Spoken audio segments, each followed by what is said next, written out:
Welcome to Keep Going, a podcast about failure and success, hosted by John Biggs.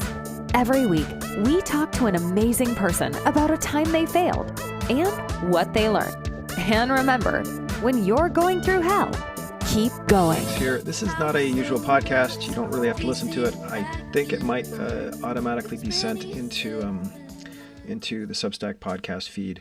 This is basically a quick webinar that I did. It was about 40 minutes long on OpenClaw. I installed OpenClaw onto a machine unsuccessfully, but I also showed how OpenClaw worked and how you could do it yourself if you wanted to do it at home.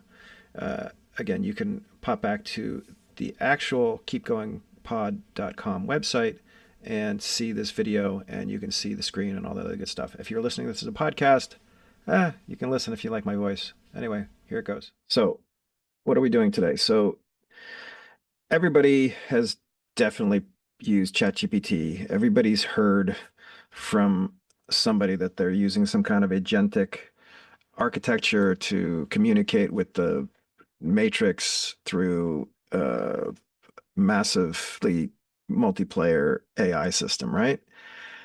What's happening, I believe, is that there is a couple ways of communicating how AI works. The first way of communicating, I'm John Biggs. I used to be at TechCrunch. I do the Keep Going podcast. You guys have met me from there, obviously, and or my other newsletter. So I just wanted to go through a little bit about how this is all being seen before we dig into the actual usefulness of OpenClaw, etc. So what seems to be happening right now is that there are folks who are calling these things agents. And the only thing you have to know about an agent is that it's basically just a chatbot that has quite a few more abilities, right? So ChatGPT you can paste the document in, it'll edit it for you, it'll read it for you, it'll do all kinds of stuff for you, it'll make a video for you, it'll make a picture, but it doesn't have access to your command line. It doesn't have access to Google. It doesn't have access to, in some cases, it doesn't even have access to the web, right? It doesn't have access to your personal websites. It doesn't have access to your personal logins.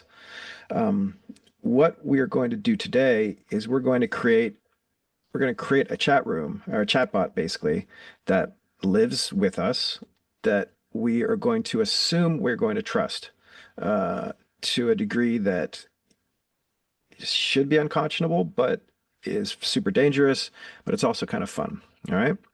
So this guy right here, I'm going to start sharing my screen. I think I have everything open.